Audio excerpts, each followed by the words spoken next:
الحمد لله رب العالمين والعاقبة للمتقين والصلاة والسلام على سيد الأنبياء والمرسلين نبينا محمد وعلى آله وأصحابه أجمعين أما بعد اہلا وسہلا مرحبا بکم جمیعا۔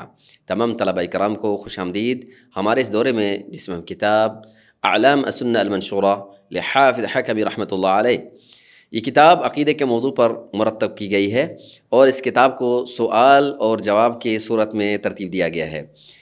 مصنف رحمۃ اللہ علیہ نے اس کتاب کے اندر تمام عقائد کے موضوعات کو ذکر کرنے کی کوشش کی ہے اور سوال جواب کی صورت میں ذکر کیا ہے۔ ہم اس کتاب کے چیدہ سوالات کو پڑھ رہے ہیں اور ان سوالات کے جوابات کے ساتھ ساتھ ان کی کچھ توضیح بھی آپ کے سامنے ذکر کر رہے ہیں۔ ہم نے اپنے گزشتہ درس کے اندر آپ کے سامنے ایک موضوع جو مصنف رحمۃ اللہ علیہ نے اپنی کتاب کے اندر ذکر کیا کہ قرآنی تعویذ کے حوالے سے اس کا کیا حکم ہے، تو اس میں ہم نے 3 موقف کو ذکر کیا تھا۔ ایک قول یہ تھا کہ یہ قرآنی تعویذ جائز ہے۔ نمبر 2، دوسرا موقف یہ تھا کہ یہ مصیبت آنے سے پہلے، پریشانی آنے سے پہلے، تکلیف آنے سے پہلے باندھنا جائز نہیں ہے لیکن بعد میں باندھنا جائز ہے۔ نمبر 3، تیسرا موقف یا تیسرا قول یہ تھا کہ قرآنی تعویذ باندھنا جائز نہیں ہے۔ تو ان کے دلائل ہم نے مختصراً آپ کے سامنے ذکر کیے، اور جو تیسرا قول تھا کہ جائز نہیں ہے، مصنف رحمۃ اللہ علیہ کا میلان اور جھکا بھی اسی طرف ہے کہ قرآنی تعویذات کو باندھنا یا لکھنا جائز نہیں ہے۔ میں ایک مسئلہ بیان کرتا چلوں تاکہ بات واضح ہو جائے کہ دیکھیں، جس طرح ہم نے اپنے گزشتہ دروس کے اندر اس بات کو ذکر کیا کہ تمائم کا یا تعویذات کا جو ہم نے حکم ذکر کیا کہ یا تو وہ شرک اکبر ہے یا وہ شرک اصغر ہے، ان کا قرآنی تعویذ کے ساتھ یہ حکم نہیں کہ شرک اکبر یا شرک اصغر کا کوئی معاملہ قرآنی تعویذات کے ساتھ نہیں ہے، بلکہ اختلاف اس بات کا ہے کہ جائز ہے یا نہیں، جائز ہے یا نہیں۔ اس جائز اور ناجائز کے حوالے سے مسئلہ چل رہا ہے۔ تو علماء کی اکثریت اس طرف تھی، یا جس کو ذکر کیا ہے مصنف رحمۃ اللہ علیہ نے، اکثر سلف میں سے اس کے منع کرنے پر ہیں کہ قرآن تعویذ نہ باندھا جائے، اور اس کے کچھ وجوہ بھی شیخ رحمۃ اللہ علیہ نے ذکر کی ہیں۔ آئیے کچھ اور بھی ان صورتوں اور وجوہ اور اسباب کو ذکر کرتے ہیں۔ دیکھیں، نبی علیہ الصلوۃ والسلام کے زمانے میں بھی یہ چیزیں موجود تھیں۔ آپ صلی اللہ علیہ وسلم نے تمام یعنی باقی تعویذات کے حوالے سے حکم، جس طرح آپ صلی اللہ علیہ وسلم نے رقیہ کے حوالے سے تفصیلاً ذکر فرمایا کہ آپ صلی اللہ علیہ وسلم نے فرمایا کہ وہ رقیہ جس کے اندر شرک نہیں ہے وہ جائز ہے۔ آپ صلی اللہ علیہ وسلم نے اس کی تفصیل ذکر کی ہے، لیکن تعویذات کے حوالے سے آپ صلی اللہ علیہ وسلم نے کوئی تفصیل ذکر نہیں کی۔ آپ نے یہ نہیں فرمایا کہ یہ تعویذ جائز ہے اور یہ تعویذ جائز نہیں ہے، ایسی کوئی تفصیل نہیں ہے، بلکہ آپ نے عام طور پر منع کرنے کا حکم دیا ہے۔ دوسری بات کہ جو چیز یا جو تقاضا یا جو سبب نبی علیہ الصلوۃ والسلام کے زمانے میں موجود تھا، جو سبب آج ہمارے زمانے میں موجود ہے اس تعویذ کو باندھنے کا، وہی سبب یا وہی تقاضا اسی وقت میں یعنی نبی علیہ الصلوۃ والسلام کے زمانے میں بھی موجود تھا، لیکن اس سبب کے باوجود جو آج ہمارے ہیں وہ سبب نبی علیہ الصلوۃ والسلام کے زمانے میں بھی تھا۔ وہ کیا سبب ہے؟ تاکہ فائدہ حاصل کیا جائے اور مشکلات پریشانی کو دور کیا جائے۔ ہم تعویذ کیوں باندھ رہے ہیں؟ تاکہ ہمیں کوئی فائدہ حاصل ہو یا پریشانی دور ہو۔ تو یہ تو اس وقت بھی موجود تھا، لیکن اس کے باوجود بھی آپ صلی اللہ علیہ وسلم نے اس کے کرنے کا حکم نہیں دیا، باوجود کہ یہ سبب بڑا آسان تھا، یعنی یہ سبب بڑا آسان ہے، اور نبی علیہ الصلوۃ والسلام تو رؤوف الرحیم ہے، اس امت کے ساتھ تو بڑی شفقت والا معاملہ کرنے والے ہیں، اس امت کے ساتھ تو بڑا نرمی اور شفقت والا معاملہ کرنے والے ہیں۔ تو آپ صلی اللہ علیہ وسلم کے بارے میں تو حدیث میں ہے کہ آپ صلی اللہ علیہ وسلم کو جب 2 چیزیں پیش کی جاتی تو آپ صلی اللہ علیہ وسلم کو اختیار دیا جاتا تو آپ میں سے سب سے آسان چیز کو اختیار کرتے۔ تو یہ تو سب سے آسان چیز تھی، ایک چیز کو یاد کرنا، پھر اس کو یاد کر پڑھ کے اس کو پڑھنا، یہ مشکل کام تھا، لیکن آپ صلی اللہ علیہ وسلم نے اس کی طرف رہنمائی کی، اور جو آسان کام تھا کہ اس کو لکھ دیا جائے، اس کو تکیے کے ساتھ رکھ دیا جائے، سرانے کے نیچے ساتھ رکھ دیا جائے یا اپنے ساتھ باندھ دیا جائے، تاکہ اگر مقصود اس سے ہی حاصل ہوتا ہو باندھنے سے تو آپ صلی اللہ علیہ وسلم اس آسانی کی طرف تو پہلے ہی بتا دیتے کہ آپ صلی اللہ علیہ وسلم کی صفت ہے اس امت کے ساتھ رحمت، شفقت، ہمدردی، محبت اور خیر کا معاملہ، تو آپ صلی اللہ علیہ وسلم نے اس آسانی کو کیسے چھوڑ دیا؟ میں نے کہا کہ یہ سبب جو آج ہمارے ہاں موجود ہے وہی سبب نبی علیہ الصلوۃ والسلام کے زمانے میں بھی موجود ہے، لیکن اس کے باوجود بھی آپ صلی اللہ علیہ وسلم نے ایسا حکم نہیں دیا۔ جو تقاضا، جو سبب یہاں موجود ہے وہاں بھی موجود تھا، اس کے باوجود بھی آپ صلی اللہ علیہ وسلم نے، جس طرح سے بخاری کے اندر روایت موجود ہے کہ نبی صلی اللہ علیہ وسلم کان یعوذ الحسن والحسین، کہ آپ صلی اللہ علیہ وسلم سیدنا حسن اور حسین پر تعویذ یعنی وہ دعائیں تعوذ پڑھتے تھے۔ کیسے؟ اعیذکما بکلمات اللہ التامات من کل شیطان وہام، آپ صلی اللہ علیہ وسلم ان پر پڑھتے تھے باوجود کہ وہ بچے تھے، تو بڑا آسان معاملہ تھا۔ آپ صلی اللہ علیہ وسلم کسی صحابی کو حکم دیتے کہ اس کو لکھ دیتا اور سیدنا حسن اور حسین کے گلے میں وہ لٹکا دیا جاتا، چھوٹے بچے ہیں، لیکن آپ صلی اللہ علیہ وسلم نے ایسا نہیں کیا، بلکہ خود آپ صلی اللہ علیہ وسلم اس کو پڑھتے ان پر، اور وہ بچے ہیں اور ان پر کرتے۔ آپ صلی اللہ علیہ وسلم کی آپ زندگی دیکھیں، آپ صلی اللہ علیہ وسلم نے ہمیشہ پڑھنے کا حکم دیا ہے، لکھنے کا حکم نہیں دیا۔ آپ صلی اللہ علیہ وسلم نے کیا ارشاد فرمایا؟ جس طرح آپ حدیث میں سے بخاری و باقی کتب احادیث میں پڑھتے ہیں کہ آپ صلی اللہ علیہ وسلم نے فرمایا کہ جس گھر کے اندر سورہ بقرہ پڑھی جاتی ہے، یہ نہیں کہ سورہ بقرہ لٹکائی جاتی ہے، آیت الکرسی پڑھی جاتی ہے، یہ نہیں کہ لٹکائی جاتی ہے، بلکہ آپ صلی اللہ علیہ وسلم نے یہ فرمایا کہ جس گھر کے اندر سورہ بقرہ پڑھی جاتی، تلاوت کی جاتی ہے، وہاں سے شیطان بھاگ جاتا ہے۔ ایسے ہی آپ صلی اللہ علیہ وسلم کا فرمان ہے کہ جو سورہ بقرہ کی آخری آیات کو پڑھتا ہے اس کے لیے یہ دو کافی ہو جاتی ہیں، یہ آیتیں باقی کافی ہو جاتی ہیں۔ تو آپ نے پڑھنے کا ذکر فرمایا۔ آپ دیکھیں یہ سبب تو نبی علیہ الصلوۃ والسلام کے زمانے میں بھی موجود تھا، لیکن آپ صلی اللہ علیہ وسلم نے اس کے باوجود آپ نے اس کی طرف رہنمائی نہیں کی، بلکہ آپ صلی اللہ علیہ وسلم نے پڑھنے کا حکم دیا، باوجود کہ آسانی والا پہلو تو وہ بھی موجود تھا، اور وہ آسانی والا پہلو آپ صلی اللہ علیہ وسلم نے اختیار نہیں کیا۔ تو یہ راجح یہی ہے کہ پھر قرآن مجید کو لکھنا نہیں پڑھنا چاہیے، لکھنا نہیں پڑھنا چاہیے، کیونکہ قرآن مجید میں لکھنے کا یعنی آپ صلی اللہ علیہ وسلم کے حکم میں لکھنے کا نہیں پڑھنے کا زیادہ حکم ہے۔ اسی طرح ایک اور بھی سبب سمجھ لیجئے گا کہ قرآن کو نہ باندھنے کا، یعنی قرآن تعویذ لٹکانے کا کہ جائز نہیں ہے، اس کی ایک اور بھی وجہ ہے، وہ یہ وجہ ہے کہ سد الذریعہ، ہم نے ایک سد الذریعہ پہلے بھی ذکر کیا، ایک جو صاحب مصنف نے ذکر کیا، ایک سد الذریعہ یہ بھی علماء نے ذکر کیا ہے کہ اس میں اختلاط ہے۔ اختلاط کیسے ہے کہ ایک آدمی تعویذ لٹکایا ہوا ہے، کیسے پتہ چلے کہ یہ تعویذ قرآنی ہے یا قرآنی تعویذ نہیں ہے؟ اختلاط ہو گیا، تو اس میں دونوں کا اختلاط ہے۔ تو کہا اگر دونوں میں اختلاط ہوگا تو جو انکار کرنے والا ہے، کوئی منع کرنے والا ہے، تو کیسے منع کرے گا؟ اس کا منع کرنا کمزور پڑ جائے گا، ضعیف پڑ جائے گا۔ کیوں؟ اب وہ اسی شش و پنج کے اندر ہے کہ پتہ نہیں یہ قرآنی تعویذ ہے یا کوئی اور تعویذ ہے، اور میں کیسے منع کروں؟ اگر وہ یہ کہے گا جی یہ قرآنی تعویذ ہے تو میں کیا کہوں گا؟ کیونکہ اس چیز نے اس طاقت کو، یا امر بالمعروف والے اس یا نہی عن المنکر، یا جس تعویذ سے شریعت نے منع کیا گیا ہے اس کے اندر کمزوری آنے لگتی ہے، کیونکہ اختلاط ہے، دونوں ایک چیز سے مشابہت اختیار کرتے ہیں۔ کیسے پتہ چلے گا یہ وہ تعویذ ہے یا یہ تعویذ ہے؟ کیسے پتہ چلے گا؟ تو یہاں سے یہ بھی پتہ چلا کہ اس طرح کے تعویذ جس میں اختلاط ہوتا ہے انکار کرنے میں کمزوری پیدا ہوتی ہے۔ ایک اور بات، اباحۃ هذه التمائم ذریعۃ الی تعطیل سنت الرقیہ، یعنی ایک یہ بھی بات ہے کہ قرآنی تعویذ کو لٹکانے سے لوگوں نے باندھ دیا، جو اصل سنت ہے وہ اس سے لوگ محروم ہو جاتے ہیں۔ وہ کیا ہے؟ سنت یہ ہے کہ رقیہ کیا جائے، دعائیں پڑھی جائیں، دعائیں پڑھی جائیں، اس سے لوگ محروم ہو جاتے ہیں۔ اصل سنت وہ ہے، جس طرح نبی علیہ الصلوۃ والسلام سیدنا حسن اور حسین پر دعائیں پڑھ رہے ہیں، وہ تعویذات پڑھ رہے ہیں، اللہ کے نبی صلی اللہ علیہ وسلم یہ سورہ بقرہ کے پڑھنے کا حکم دیا۔ اب جس کو پتہ ہے کہ وہ چیز مجھے لٹکانے سے چیز مل رہی ہے تو پڑھنے کا کیا فائدہ؟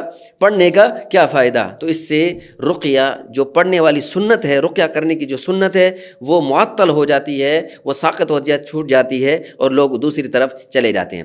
ایک اور بھی مسئلہ کہ یاد رکھیے گا کہ یہ بھی سمجھنے والی بات ہے، جو مصنف رحمۃ اللہ علیہ نے اشارت میں یہ بات ذکر کر دی کہ جب ایک طرف ایک صحابیاں ایک دو صحابہ یعنی سلف میں سے ایک دو سے یہ چیز ذکر ہے، اور دوسری طرف اکثر اس طرف ہے کہ نہیں باندھنا، تو کس کی چیز کو دیکھا جائے گا؟ اکثریت کو دیکھا جائے گا۔ آئیے اب ہم اس ساتھ میں اس صورت کو، جب ہم نے یہ ان کی اسباب اور وجوہ کو ذکر کیا، تو آئیے ذرا ان دلائل کو بھی ذکر کر دیتے ہیں جو اس کے جائز ہونے کو ذکر کرتے ہیں۔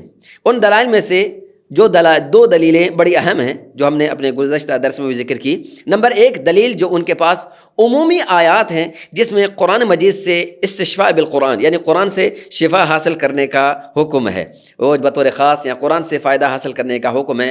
قرآن کی آیت بھی آپ کے سامنے تلاوت کی تھی، اس طرح کی دیگر آیات وَنُنَزِّلُ مِنَ الْقُرْآنِ مَا هُوَ شِفَاءٌ وَرَحْمَةٌ لِّلْمُؤْمِنِينَ، تو کہا کہ قرآن سے شفا حاصل کیا جائے گا، تو ان شفا میں سے ایک صورت یہ بھی ہے کہ اس کو لٹکا دیا جائے۔ ایک ویسے یہ ایک الزامی جواب ہے، لیکن یہ جواب نہیں، ایک الزامی جواب ہے کہ قرآن مجید میں اللہ تعالیٰ نے یہ کہا کہ قرآن سے شفا حاصل کرو، قرآن سے شفا حاصل کرو، تو کسی نے جواب دیا کہ اللہ تعالیٰ نے فرماتے ہیں کہ شہد کے اندر بھی اللہ تعالیٰ نے شفا رکھی ہے۔ وَأَوْحَىٰ رَبُّكَ إِلَى النَّحْلِ أَنِ اتَّخِذِي مِنَ الْجِبَالِ بُيُوتًا وَمِنَ الشَّجَرِ وَمِمَّا يَعْرِشُونَ، اللہ تعالیٰ نے ان کو حکم دیا، آگے فرمایا فِيهِ شِفَاءٌ لِلنَّاسِ، اس کے اندر، اس شہد کے اندر، اس عسل کے اندر لوگوں کے لیے شفا ہے۔ تو کیا معنی ہے؟ اس عسل کو بھی یعنی اس کی شیشی کو، عسل کو کسی شیشی کے اندر ڈال کے اس کو گلے میں لٹکا دیا جائے، کیونکہ قرآن تو یعنی یہ بتا رہا ہے کہ اس کے اندر شفا ہے۔ تو سب کہیں گے یہ کیسے بے وقوفی ہے کہ شاید کھانے کی چیز ہے اور آپ اس کو لٹکاتے پھر رہے ہیں۔ تو کہہ رہے ہیں کہ یہ بھی ایک قسم ہے۔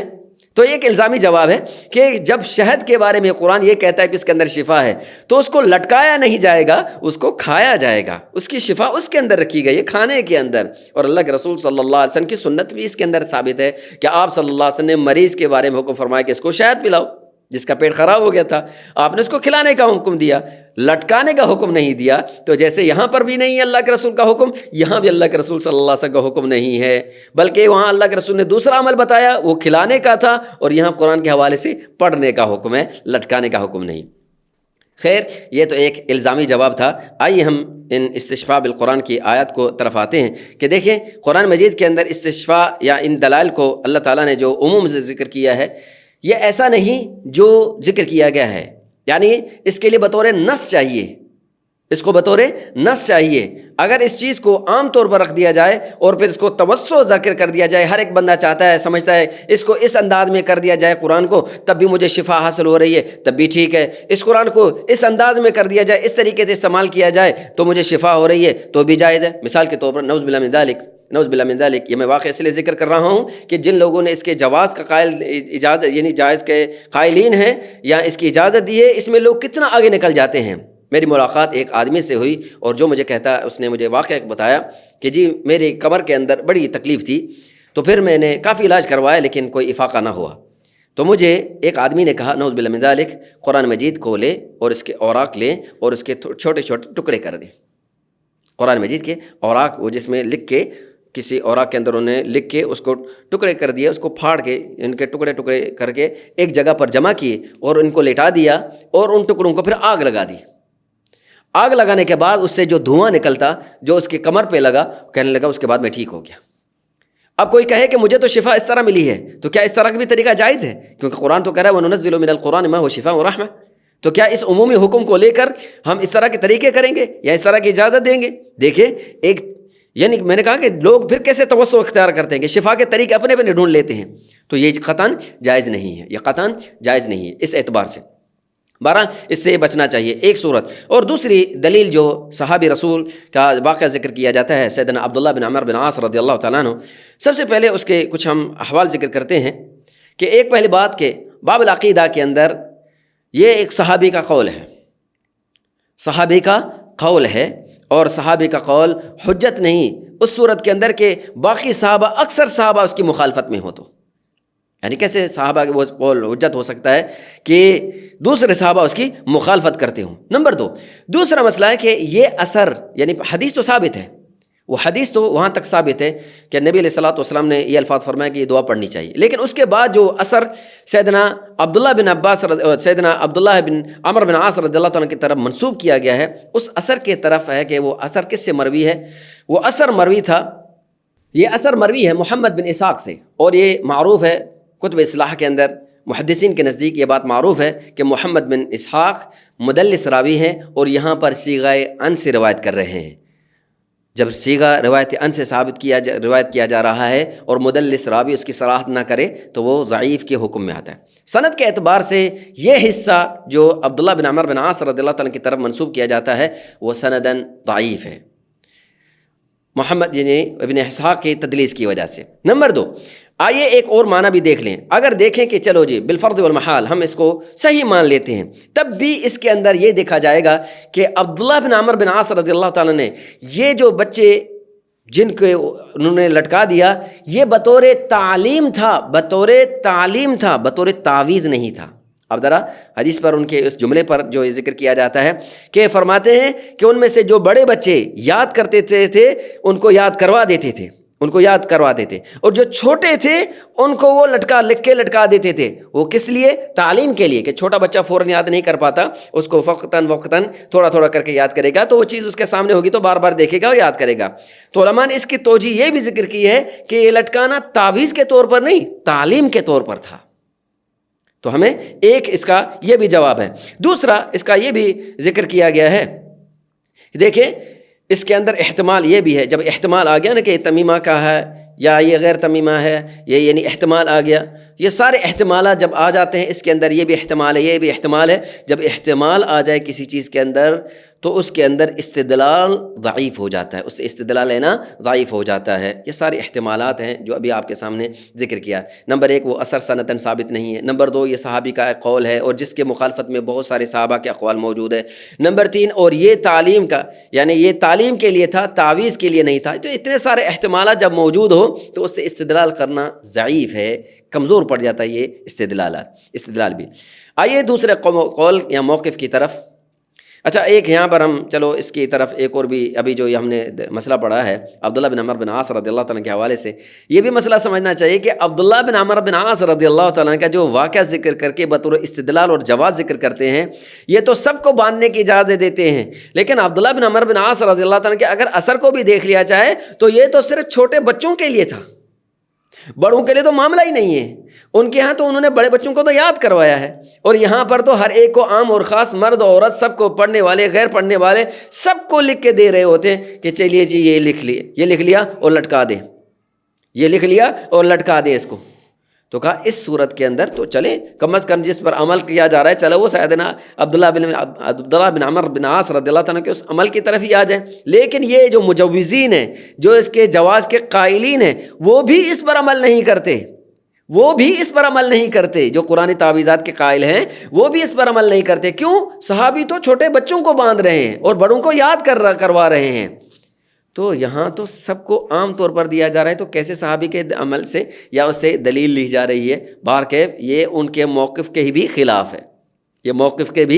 ہے، آئیے دوسرے اثر کی طرف، جو سیدہ عائشہ رضی اللہ تعالیٰ عنہ کی طرف منسوب ہے کہ تمیمہ وہ ہے جو مصیبت آنے سے یا پریشانی یا تکلیف آنے سے پہلے ہو، بعد میں نہیں، بعد میں باندھا جائے تو وہ جائز نہیں ہے۔ پہلی بات یہ اثر جس کو ذکر کیا گیا ہے، یہ اثر سندن صحیح نہیں ہے۔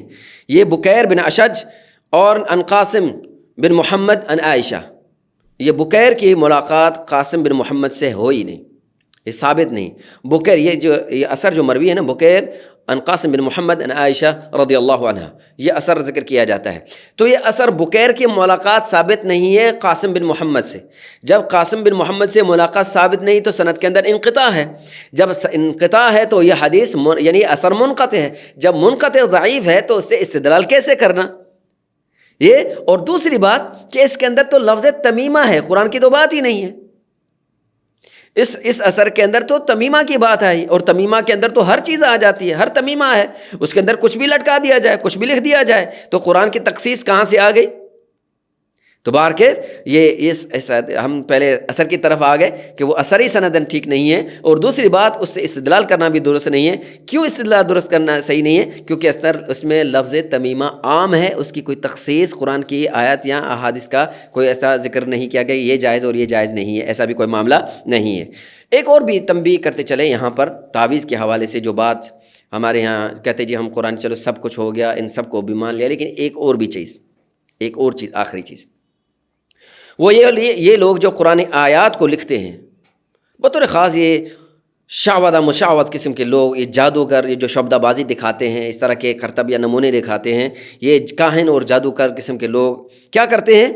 قرآن کو لکھتے ہیں، قرآن کی آیت لکھتے ہیں، لیکن کس طرح؟ ان کے لکھنے کا انداز غلط ہوتا ہے۔ کیسے؟ قرآن کی آیت لکھی جا رہی ہے لیکن الٹا لکھا جاتا ہے، یعنی جہاں سے آخر سے جو آیت شروع ہوتی ہے اس کو آخر سے لکھتے ہیں، جو آخری حرف ہے وہاں سے اس کو شروع کرتے ہیں، یعنی الٹا لکھ دیتے ہیں اس آیت کو، الٹا لکھ دیتے ہیں قرآن کی اس آیت کو۔ ایک نمبر 2، اس میں ایک تو یہ چیز ہوتی ہے، یا پھر اس کے اندر کوئی اپنی طرف سے اضافہ کر دیتے ہیں، جس طرح قرآن مجید کی آیت ہے، عام طور پر بھی دیکھنے میں آتا ہے الم تر کیف فعل ربک باصحاب الفیل، باصحاب الفیل، وہ فیل کو ہٹا دیتے ہیں، کلمے کو ہٹا دیتے ہیں، اور کیا کہتے ہیں؟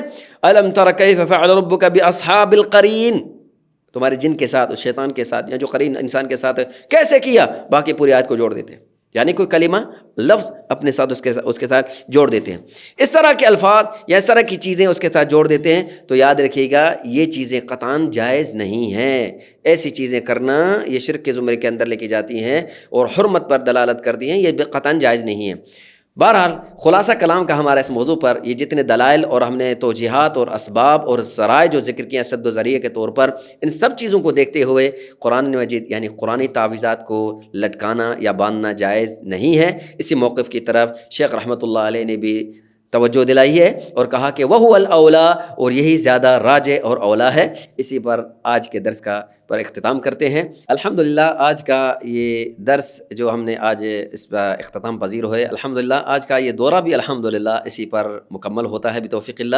ہم نے مکمل کتاب بالاستیعاب تو نہیں پڑھی ہے، لیکن ہم نے کتاب کے چنیدہ سوالات یا چیدہ سوالات کو پڑھا ہے اور آپ کے سامنے ذکر کیا ہے۔ بس اللہ تعالیٰ سے یہ دعا ہے کہ اللہ تعالیٰ ہمارا پڑھنا، پڑھانا، سیکھنا، سکھانا اپنے بارگاہ میں قبول منظور فرمائے۔ اللہ تعالیٰ ہم سب کو اخلاص نصیب عطا فرمائے، اور جو یہ معاونین ہے اور یہ منتظمین ہیں یا یہ اصحاب الادارہ ہیں جو یہ انتظام سنبھالے ہوئے ہیں، اللہ ان کو جزائے خیر عطا فرمائے۔ خاص طور پر یہ تلمیذ جو یہ ماشاءاللہ گاہے بگاہے اس طرح کے دورے علماء اور مشائخ سے کرواتے رہتے ہیں ہر موضوع پر، جس میں عوام اور خاص دونوں ہی مستفید ہوتے ہیں، طلباء مستفید ہوتے ہیں، عامت الناس مستفید ہوتے ہیں۔ الحمدللہ اس دورے کا یہ امتیاز ہے کہ یہ ان کتابوں کو لے کے آتے ہیں جس سے لوگ روشناس ہوں، طلباء بھی مستفید ہو، عامت الناس بھی مستفید ہو۔